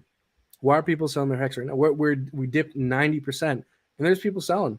People don't act logically. People behave based on emotions. People do not take actions. Even myself, man. Like I've FOMO bought Hex. I've my highest buy ever. Thankfully it wasn't much, but my highest buy ever was 42 cents. I'd straight up and I FOMO bought Hex. Thankfully it wasn't much. In retrospect, my average is well below that. But my point is, $100 at 42 cents, and you bought $10,000 at 3 cents, and you're fine. You're fine. Exactly. Yeah. So, and people don't really behave based off their emotions. People behave mostly based off fear and greed, FOMO and FUD, man. That's the reality. Even practice people. Myself, I like even back in my trading days, man. Like think about like when did I most often lose? When I was following my emotions, chasing FOMO, getting into positions that didn't have the best risk to reward ratio because of FOMO. Like it was all emotions based, and that's another thing too that like I take from my trading days was how even studied people act based off their emotions and not based off of strategy. Like it's crazy, man. Yeah, I was going to say, it's really make the contrarian case. Make the contrarian case that, they, let's say when they get it back, the lawyers are like, oh, let us hang on to it. We'll give you, 15% more if you just let us take interest of it, take control over it, and they don't sell because they're not broke. And then they wait, it just doesn't come out. Whatever reason, there's some deal where they just lock it all up and it just doesn't happen. Is there a contrarian case to make that happen, since everyone thinks it's just going to dump and just murder the market? Yeah, may very well be the case. In fact, like the smart thing to do would have some kind of a release schedule where it's like not all at once, but it's like, hey, every 3 months, every little bit gets unlocked. But that's ultimately a question up to the trustee and the lawyers involved. And I'm not sure if we know the details on that. It's frankly kind of the unknown nature as to whether or not they're kind of being reasonable about this. That's causing all this. Wouldn't that just drag out the bear market though? I mean, wouldn't we want it all to just be in one big, like, all right, 6-month period? Or just every day they're just selling a little bit for 6 months? Like, which one would be better for the market? Overall? Would be better for the market would be to sell all at once. Well, there's a case for that, but then again, you got to think with the trustee and the lawyers involved, like who's influencing them? Probably regulators. Regulators are not going to like dumping all at once, and so I'd be surprised if there weren't some entities, some third parties pressuring them to kind of have a release schedule. But at the same time, the people whose Bitcoin it is are probably arguing to have this as soon as possible. So it's ultimately on question who's going to win out at the end of the day. How it affects the market, it's an open question. I think it's a catalyst that could drive Bitcoin to putting in a lower low. At the very least, the psychological anticipation of it could be a negative driving factor, whether it even happens or not. Just the anticipation of that alone, that paired with the fact that's probably going to be around the next the Ethereum merge, where again, I heard Richard say this. I haven't double checked this myself, but it makes sense that around 10% of ETH supply will be unlocked because there was a bunch of ETH locked up with the to proof of work stake for staking, for proof of stake. That's all going to be unlocked. So that paired with, at the very least, the potential of Mt. Gox releasing. I mean, there's a lot of FUD all at once here when we're hovering around, our lows. It could be the thing, regardless of whether it happens or not, to push us over the edge. Yeah, it's going to be, man, the next couple months are going to be interesting. I think let's get September out of the way, October out of the way. Maybe November we see the light at the end of the tunnel. December we're like, oh, and Fed stops raising rates, and then January, February we're like, oh my gosh, this is nice. Everything's dead. Everything's dead, but it's coming back to life. Man, and it's so funny how people, this is have been one of the biggest points of contention between me and Mess and on our channel, which is the importance of understanding these markets as cyclical and whether or not that's beneficial. I argue that it is important to understand these markets as beneficial, as cyclical. It's beneficial to understand and contextualize these markets in that sense. And he Messin argues that that's not as important. But I bring this up because, again, I think there's a case based off how we've moved in the past that we could bottom around the end of this year, November, December. That's also when the Fed is signaling that they're going to lighten up on the interest rate hikes. So I just find it, a bit coincidental that, hey, when the Fed's getting more dovish on the market, that's typically around when we top off anyways. So given those two factors, again, I think there's a strong case for Bitcoin bottoming out around the end of this year. That's what we want. We definitely want that. Contrarian side of me starts going, I don't know. I can play both sides. I can go, okay, everyone's, even the NFT, the volume, that was like a big deal lately. NFT volume has just plummeted. That's what I was hearing too, which is a sign of a big slowdown. That was wait, hold on. You mean the 11,000th, 10,000th ape NFT project isn't just completely pumping to the moon forever? How strange. And CryptoKitties are coming back. CryptoKitties 2. They're coming back to eat all that gas for you. Ethereum gas can be $1,000 again soon. It's like how many 10,000 NFT projects in this market really absorb? Like there was thousands of them. Yeah, I don't know where the phrase is what money never gets destroyed, it just gets transferred, right? Mm-hmm. I don't know. Crypto. I'm almost like, does it, or does all the kitties just die? I don't know. Yeah. Question from Jaden: do you think cycles are going to get longer over time? Yeah, I think there's some evidence of that. Not much. I mean, we have two examples, two data points. That's not a lot to consider. But yeah, no, there is some evidence, like from 2014 to 15 bottom. It was 412 days. Actually, no, sorry. If you base it off the halving, it makes more sense. So from the 16 halving to the next top was. Let me bring the chart back up. Yeah, hold on. Actually, the chart might not be useful because I don't think I have the exact halving date exact.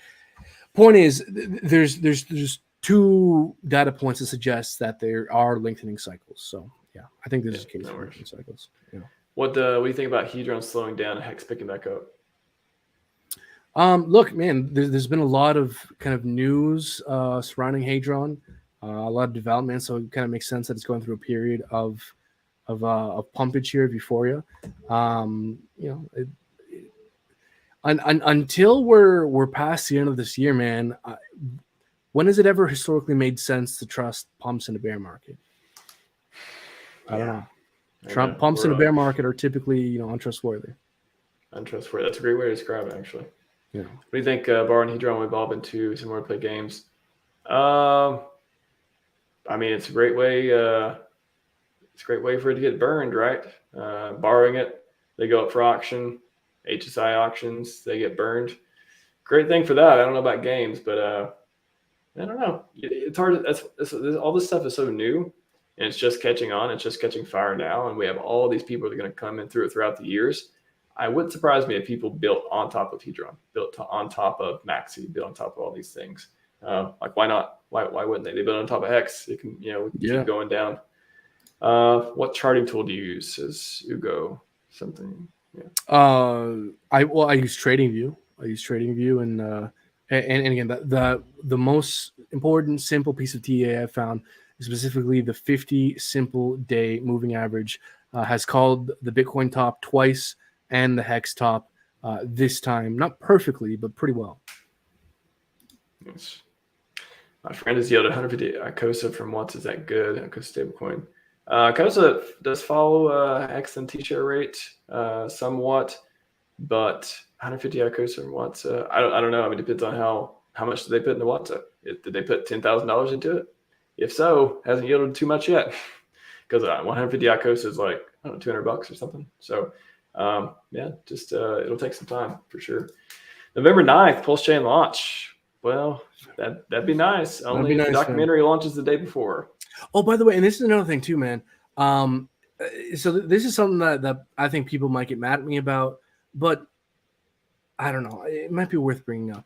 I personally think the documentary might not be as impactful as people think, and I'm worried people have maybe too high expectations, because it's like my thing with the doc is the distribution channel. Like, you worried about that, or you have other? No, like even if it goes on onto Netflix, like, I just don't think it's gonna like just massively just pump the price of X. Like, I don't think it's gonna be that impactful. Like, unless you're a documentary on the scale of Tiger King. But Tiger King it's sensational. It's tigers, some weirdo with tigers. Like, who doesn't want to see that? Crypto. We have Richard Hart.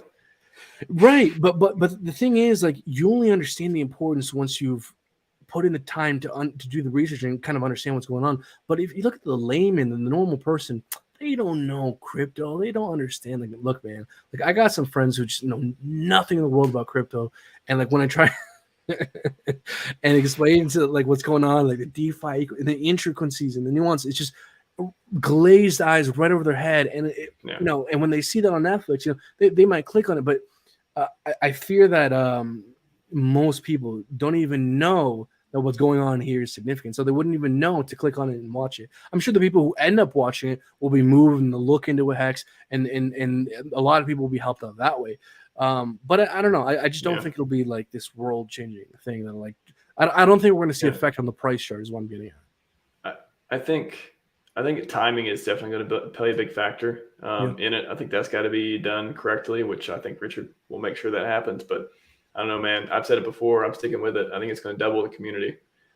6 months to a year afterwards, I think community will double, and usually that has a good impact on price when you have more people like that. If we're in the cycle, starting, at least if we're sideways for a while. If we're in the bear market, maybe it doesn't have a huge impact, but if we're in sideways headed towards the next one, I think that's a good shot. Yeah, hey man, look, this is something I'm more than happy to be wildly wrong on. I'm Oh yeah, not dying on this hill. I would love to be wrong on this.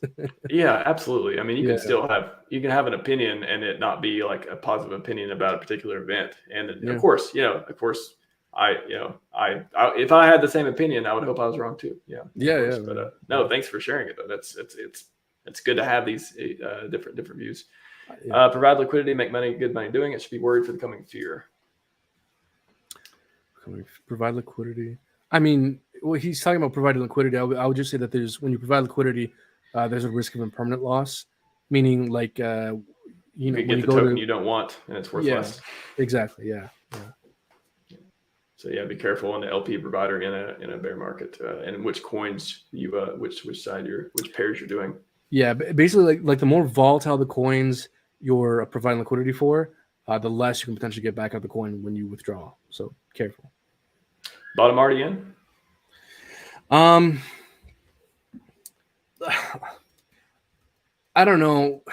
This is so tough because there's good arguments that the bottom is not in, and there's good arguments that it's already in. So because there's a strong case for both sides, the way I'm operating is that the way I'm thinking about this market is that, okay, there's reasons to think both ways. So what I think is useful is just understanding that historically, after 1 year has been the bottom. When is a year from this last all-time high? It's November, December this year. So the way I'm operating is that post-November, December this year, it becomes a lot less risky to be a bull in this market. That's how I'm viewing things. Way to view it. Man, I appreciate your insight. I think that it's weird we took so long to meet. I've definitely seen your streams, and I've saw you around before, but I hadn't got a chance to reach out till lately. And I was like, oh yeah, he seems cool to come on, and if he wants to do a 30 minutes paid segment, I guess we'll have to do it because he's a guest. So that was a great joke. I like that, man. I like that. You had me sweating. You had me sweating earlier. Can I show people maybe before we wrap things up here the thing I hit you with, because it's just so funny, just so people know. Yes. Imagine if someone you've never met shows up, you're about to do a show with, and they speak very confidently about that background, and then say 30 minute segment because they have to. It's in my contract. I need to take 30 minutes to talk about leverage trading and just shilling my link. How can I put this so politely? Because that's just, it was hilarious, man. It was either going to be this one or it was going to be this one too. I have this one. Okay. No, the other one's much more Celsius. Mount God. If I may say, with that context of the conversation, I think you picked the right one. Okay. The right one. I'm like, explosions. Yeah, they're paying me right now. They know I'm here. They're actually backstage. Yeah. No, so fun. Thanks for having. Where can people find you? Show your own stuff. Show man. Show Bybit too if you want. I don't care. So show your own stuff. No, guys, look, man. Number one, thanks a lot for having me on, man. I think this was a very interesting conversation. I hope I was able to kind of provide some interesting perspectives. Guys, if you like my ramblings, I ramble often at A Million or the Moon on YouTube. You could also find me on Twitter. I've been pretty active on Twitter as of recent, actually, at A Million _or _moon. Million or moon with underscores between the spaces. Yeah. Even if you can't remember that, there's a link in the description of my channel. So if you just go to Million or the Moon on YouTube, you'll find all our links for all our Bybit links and everything is just in the description. The thumbnail also has your Twitter handle too. Okay. Yeah. So YouTube, Twitter. You got anything else? Website. Look, I will tease you with this. I've been working on two kind of, for me, significant projects behind the scenes that I'll be rolling out within hopefully the next few months and then within the next year here, that I think are going to make a big impact on on people, and then later on, hopefully on the space. And so I really don't think it's useful to delve into details because it's currently just in the planning stages. But look, man, you know, I'm here to stick around, and I'm looking to build stuff until 2025 at least. Then that's island time. Yeah, I know. And then yeah, but hey, man, I'm still gonna be here. I tell people all the time, hey, if I want to put out enough quality content that if I ever disappear one day because, you know, I made it, I decided to go get an island or yacht or whatever, that nobody can have anything bad to say. Nope, he did enough. That's what I want everyone to say. Nope, he's fine. We don't, you know. By the way, if you're ever yacht shopping, you got to hit me up. I've been going crazy. I've been looking at yachts. I already know exactly the kind of yacht I want. It's nice. I'm actually conviction. You got it on Richard Hart products, man. I like it. It's simple math, man. I know the likelihoods, I know the numbers, and I know certain strategies, and it's just numbers. And I'm like, oh, hey, these numbers, given certain actions a certain amount of time, is not unrealistic. Hey, what you're seeking for is also seeking you. Always remember that too. Yeah. If you put in the time, you put in the work, you put in the energy. If you really, you know, as Naval Ravikant, someone I follow a lot for a lot of health, wealth, and wisdom stuff outside of Richard. You know, he says, you know, the world is set up in a way that if you want one thing and you really want it, and that is the one thing you want, you'll get it eventually. It's just the way the world works. If you really, you know, put yourself out there. I hope so, man. You hear those pieces of wisdom, but it's like, oh, can't wait for it to actually happen, you know, because I've been putting a lot of time and effort, and hopefully it works out. Hey, same here, man. I hear you for sure. All right, everyone. Yeah, you can follow him at @million_or_moon, a million or the moon YouTube channel. He's got all the links on for stuff like that too. Follow me if you're listening and you can't read the bottom of the screen at RHMaximalist, just the way it sounds, at RHMaximalist. Smash all the buttons, do all the things. I may be doing a 100% uptime stream this weekend. We'll see. I invited Silver. We'll see if he wants to do it. If not, maybe someone else wants to hop on. We'll see. But I don't know. I'm really tired, so I wouldn't mind to take the weekend off if nothing comes of it. We'll see and find out. And then next week is PulseCon. That's still happening, right? I'll be in Vegas. I'll be there with some Richard Hart swag. Hopefully, I'll be sharing a booth with Dipcatcher. So if anyone I want to share a booth with is either Alex or Dipcatcher there, so I can like have plenty of time to have a conversation with them and get even more smart about all the cool crypto stuff they're building. So catch me in Vegas and for free Richard Hart swag or just to say hi or whatever you want to. And everyone have a fantastic weekend. We are